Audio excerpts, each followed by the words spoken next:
In what was deemed a must-win game for Arsenal, they've come out on top in the North London derby, once again beating Spurs 4-1 after City closed the gap yesterday over their win against Newcastle. This was a much anticipated game. Arsenal, after dropping points against Wolves, that terrible performance, they needed to bounce back. And what a way to bounce back against your biggest rivals. 4-1 on the night. What a performance, because honestly, for practically this whole game, it was pretty one-sided. It was very routine for Arsenal. They took care of business. They knew the task at hand, and they performed exceptionally well, especially in that second half. Before we get into the match review, though, if you guys are new to the channel, make sure you leave a like, subscribe. I'm going to try and stay as consistent as I can on this channel. And if you guys just love football match reviews in general, this is the place to be. But Arsenal, we'll start off with Arsenal, because I think that today they absolutely deserve their flowers. Because Mikel Arteta, in my opinion, this was his biggest game.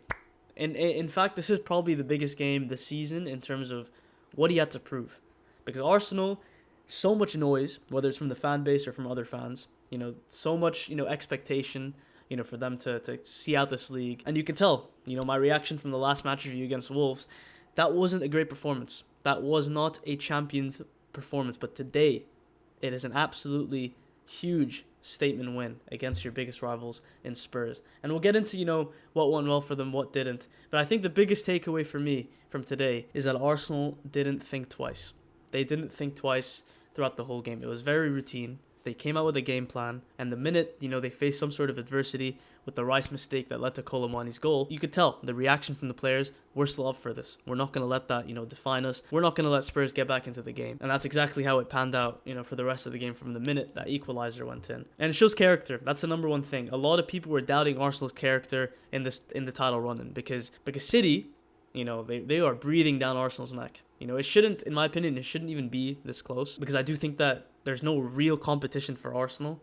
I think that they're just doing it to themselves, and, obviously many people will agree with that narrative. But today was just about playing your game. You know that you have a better squad than Spurs. It is a very hindered Spurs in terms of their injury list. It is a very, deflated Spurs because they're a couple points above relegation. New manager, Thomas Frank got sacked. Everything was there for Arsenal to win. And obviously a lot of fans, a lot of people were, hoping that Igor Tudor, first game in charge, North London derby, the lights were set.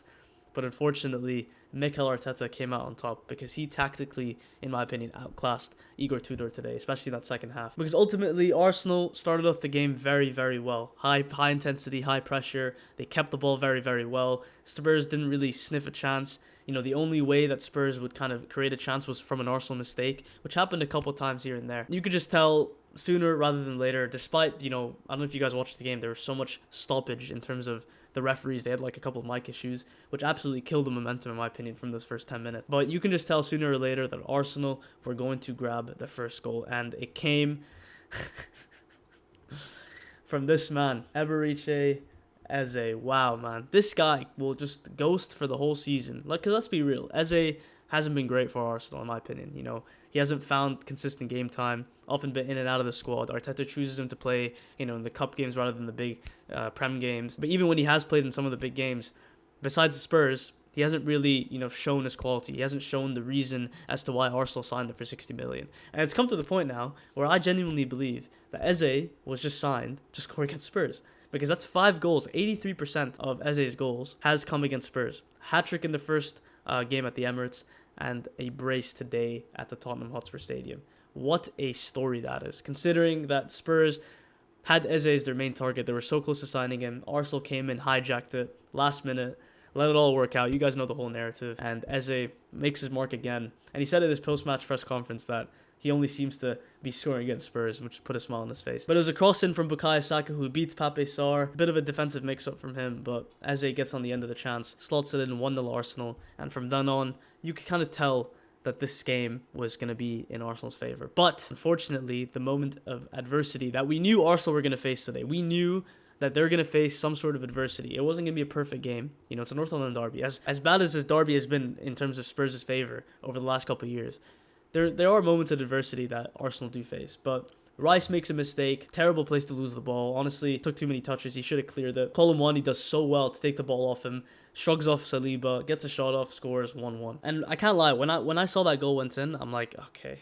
Like, this is stupid. Arsenal just do it to themselves. They are doing it to themselves. But after that equalizer went in, if this is the same Arsenal that we saw 3 weeks ago when they weren't having, a great run of games in the Premier League, I have a feeling that, they would have kind of fed into Spurs' game plan. Well, Spurs, they set up in a low block. We're trying to hit Arsenal off the counters or off of their individual mistakes. But I think the reaction from Arsenal players kind of summed up the game. I think they responded tremendously well. They went into halftime 1-1. 45 minutes, the pressure was on. But the way they responded in that second half, they absolutely blitzed Spurs off the park. They came out with flying colors, popping the ball in and around the park. They didn't really let Spurs have an opportunity besides maybe the Xavi Simons shot. Oh, and also the Raya clearance off of the line. But those were the only two Spurs real chances they had from that second half. And lo and behold, a couple minutes into the second half, Viktor Gyökeres with a tremendous strike gets the ball at the edge of the box. So much time, so much space with a lovely curling finish past Vicario on the right side. And here's my little take on Gyökeres, right? I think that he hasn't been a great striker. He hasn't been, tremendous for Arsenal. I think with the expectation that he kind of had. But something he's very good at is finishing. I'm not going to lie. He's a damn good finisher. Like, he doesn't really get a lot of opportunities. I think Arteta's kind of using him or misprofiling him a little bit. I think he's being used as like a hold-up striker, even though he is very big and strong, bit of a bulky type of character. His finishing is good, and I think, he had 3 opportunities today. He had that one chance in the first half, but the 2 goals he scored in the second half show his clinical abilities. He's able to carve chances out of absolutely nothing. He's able to take it on the stride. Great finishes in behind. I think today, Gyökeres, in my opinion, this is his best performance in an Arsenal shirt. And I know a lot of people are going to say, he got bullied by Dragusin in that first half. His hold-up play was okay. He lost the ball a lot of times. But let's be real, guys. Gyökeres, I think everyone to this point knows what Gyökeres' abilities are. He's not expected to be like Haaland every single game. But he also walks away today with 2 goals. 2 very well-taken goals. And you could tell some of the link-up with EZE, with Saka. His hold-up in that second half was much better than the first half.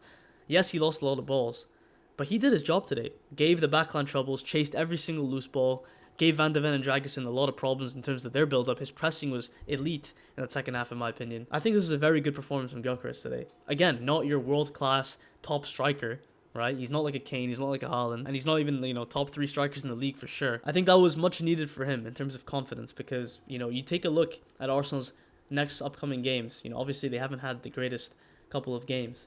But you take a look at this run-in for Arsenal. They need goals. They need goals because who knows? This title race could end up in a goal difference battle. You never know. This game at the Etihad is an absolutely huge one.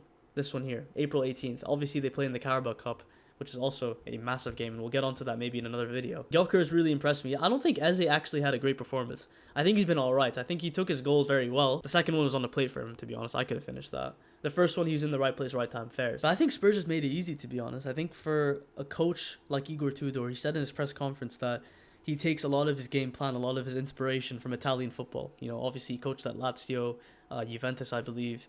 He takes a lot of his inspiration in his game tactics from Italian football. So that means obviously sitting back in a low block, hitting teams off of the counter, or capitalizing on their mistakes. That's, I think, the mold or the idea that I'm kind of understanding from Igor Tudor's, football. Obviously, that didn't work out because Tottenham simply couldn't build out from the back, for practically the whole game. They kept losing the ball. Arsenal's press in that second half just absolutely killed them. And for the amount of anticipation this game had, in terms of, can Tottenham beat Arsenal, new manager bounce, etc. I wasn't really worried about Spurs playing Arsenal off the park. I think that's very rare. I think, considering how this derby has been over the last couple of years, Arsenal have come out on top every single time. I wasn't worried about that. I was more worried about whether Arsenal would just do it to themselves, shoot themselves in the foot a couple times, let Spurs in, make a mistake. And yes, it happened for that Colomani goal. But that second half is just the definition of a response. They weren't conservative. They were expressive. They just did their thing, free-flowing, attacking football in some way. I thought the Mascara substitution for Timber was fantastic. He came on, helped Saka down that right flank, tracked back very well, but also, held the ball very well when going forward. I thought Mascara was tremendous today when he came on. I honestly didn't think Rice had a great game. I thought he was better in the second half. I think that mistake will let him down in terms of the player ratings. But my man of the match is 100% Gyökeres. I think it is. And I think, there's a reason why he's earned his blue star in FootMob. I thought Saliba and Gabriel were very good today. Although, hey, Gabriel caught life. I'm not going to lie. That Colomani push, technically, it's part of the rules. You're not allowed to have two hands on the back of the defender when he's jumping for a ball. But I also think that Gabriel went down way too easily. Way too easily. And also, The referee should not blow the whistle. Let Colomwani score his goal and then take it to VAR. VAR is there for a reason in those situations. Whether or not VAR would have let the goal stand, that's a different story. But I think Gabriel was a little bit lucky there, because the same thing happened with Ekitike and Romero at the same stadium in Tottenham Hotspur's ground. Ekitike had two hands on the back of Romero, but the goal stood. Ekitike practically almost pushed him to the ground, and he scores. So I don't know. I think that maybe Gabriel got a little bit lucky there, in my opinion. And 2-2 might have been a game changer, but Arsenal just steamrolled them. Honestly, I think Spurs just lost confidence as soon as EZE scored, the third goal. But ultimately, a very important win. Arsenal sit 5 points ahead of Manchester City. They obviously have a game in hand, which could be, which could reduce the gap down to 2. But Spurs, man, guys, this is bad. This is bad. I said it in one of my TikToks that if West Ham had beat United instead of drawing when Sesko scored that last minute equalizer, West Ham could have been a point behind Spurs. Bad. That's really bad. And look, with Spurs, it just keeps getting worse. It is a dark day to be a Spurs fan, because the injuries are bad in itself. They practically have a hospital bill, in their squad. But I think this just comes down to poor management. It really does. Not from Tudor.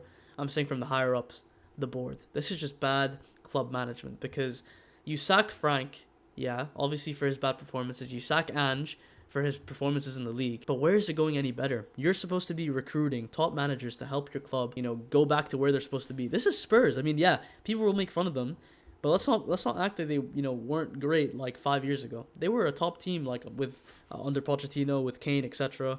More than 5 years ago, almost 10 years ago. But you get the point. Spurs haven't been great for the last couple of years, but they were still a top side in the 2010s. So that's where Spurs belong, in my opinion. To see them down here is just absolutely horrific. But their number one thing right now is just to not get relegated. They cannot get relegated. If they do, that will be probably the biggest shock in football history, at least from what I've been alive. Maybe you guys can tell me if there's any other shocks. But Spurs going down would be absolutely horrific. But I think considering they're like 4 points above the drop zone, hopefully now with the new manager, once he gets his tactics, once he gets his players back on track, maybe they can grind out some results. But big win for Arsenal. If you guys did like the video, make sure you subscribe. Let me know what you guys think in the comments below. What did you guys think of Arsenal when they win the league? The City game, I think, will be a huge one. But that is a statement win for Mikel Arteta and his men. And I'll see you guys in the next one. Peace.